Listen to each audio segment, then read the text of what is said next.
Before we jump into today's video, be sure to scoop up something to munch on at rrgsnacks.com, our online concession stand that has an assortment of teriyaki beef jerky, buffalo ranch popcorn, and butter toffee peanuts. You might be the perfect man. No, I'm not. Seriously. No. You lived up to the hype. Rihanna, Lady Gaga, and Nelson Mandela. These are just a few of the celebrities that professional bodyguard Norman Oosterbroek was hired to protect. But two of his company's biggest clients just so happened to be Beyonce and Jay-Z. Norman went above and beyond to protect the Carters, but in the end it was his alleged inner battles that caused him to lose his job and his life.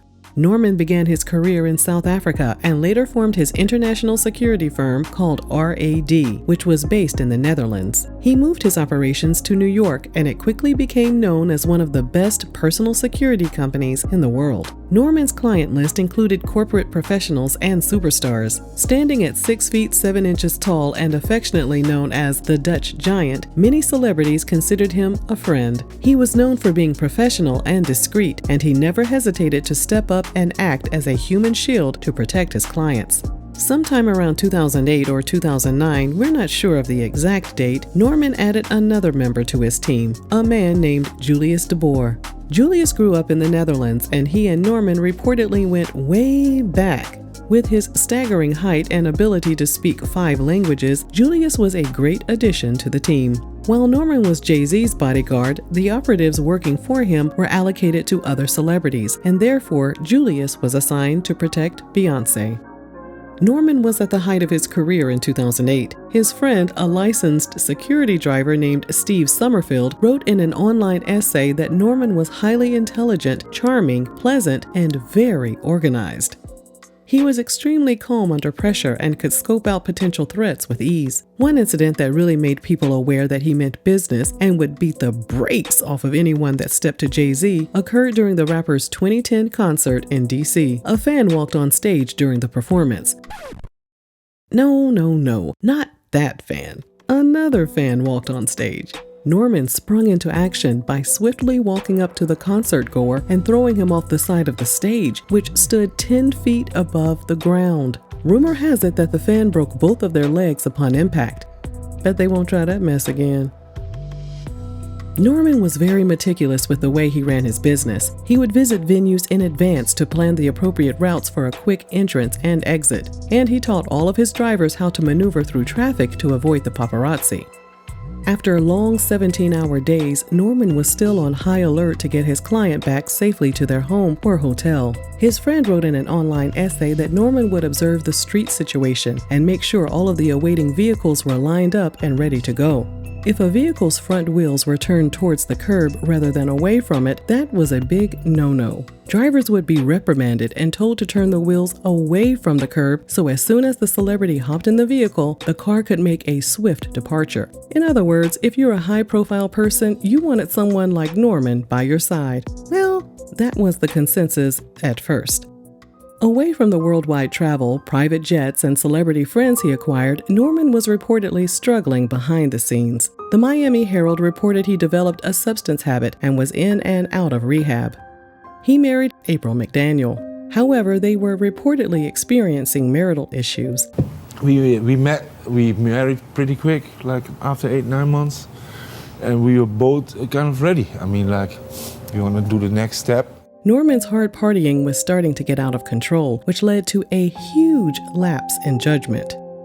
The next piece of information has been corroborated by Norman's friend and several accredited online sources. Here at RRG, we try to keep our videos as family-friendly as possible, but right now might be a good time to ask your children to leave the room. So, Beyonce gave birth to Blue Ivy in January 2012. Norman was still in the mix and protecting Jay-Z at this time, but his inner battles were reportedly becoming more obvious. His friend alleged that during a 2012 Olympics concert in East London where Jay-Z and Rihanna were performing, Norman had a bit too much to drink at an after-show party. His friend wrote in his online essay, "Norman was clearly unfit for duty and was drunk. In pushing through the crowds to help Rihanna's team get her into her car, he lost his temper and threw a paparazzi through the air like he was a rag doll." Several online sources, including the New York Daily News, also confirmed that while on assignment for Jay-Z in Las Vegas, Norman solicited a woman and brought her back to his hotel room. Sources report that Norman and the woman continued partying in the room, and Norman let his guard down. He allegedly used the female members of the Carter family's passports in a lewd act. The woman filmed the act and tried to secure the bag by selling the disturbing footage to a media outlet. Now, do any of y'all remember the website Crazy Days and Nights, better known as CDAN? They had some piping hot industry tea and blind items back in the day. We'll drop a link to their site in our description box. So anyway, CDAN posted a blind item in February 2013, and they later revealed that the story was about Beyonce, Jay-Z, and Norman. Here's what the blind item said. CDAN alleged that a major publishing company was contacted by the woman that was in possession of the footage of Norman doing things with the passport photos. The publishing company was interested in purchasing the video and running the story. However, a lot of people in the industry are willing to work out a deal with a celebrity to keep certain secrets from seeing the light of day. CDAN referred to Tiger Woods allegedly exchanging juicy information to gossip sites in order to keep them from running stories about his infidelities. Of course, he was unable to keep his agreement going after his then-wife busted his windows, and all of his side chicks and skeletons came tumbling out of his closet.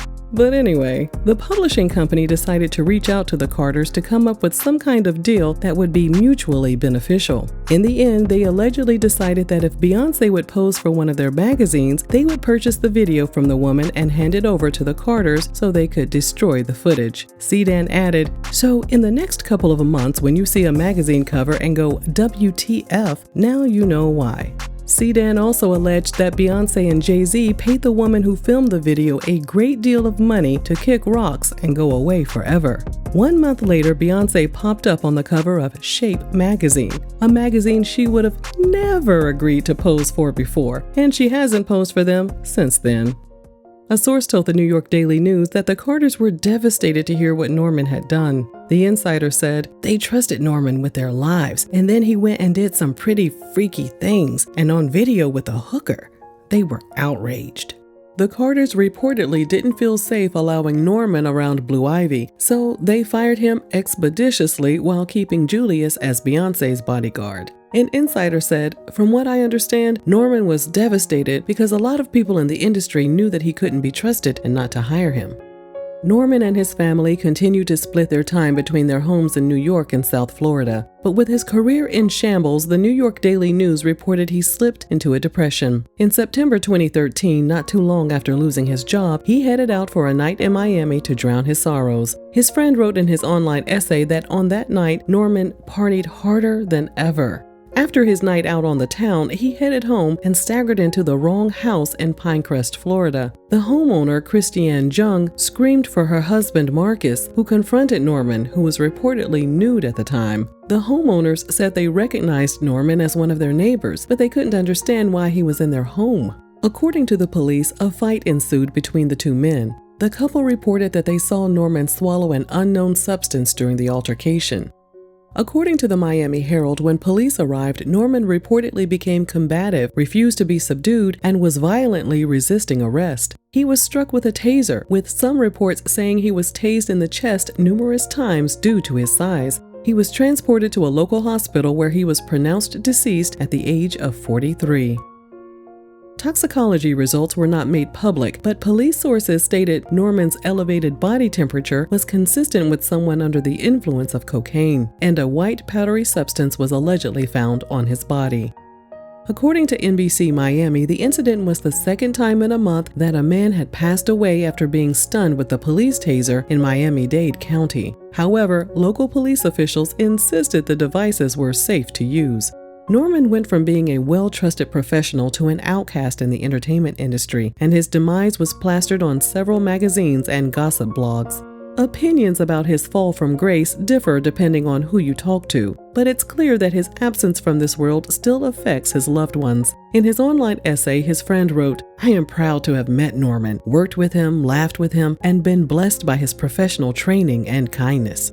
Here at RRG, we can confirm that his children are well and thriving, and his widow is the founder of a successful creative agency. She has a tight circle of friends to lean on for support, including LeBron James' wife, Savannah. Although she doesn't mention Norman directly on her Instagram feed, one photo of a vehicle with a unique license plate most likely sums up her thoughts about her longtime love and the father of her children.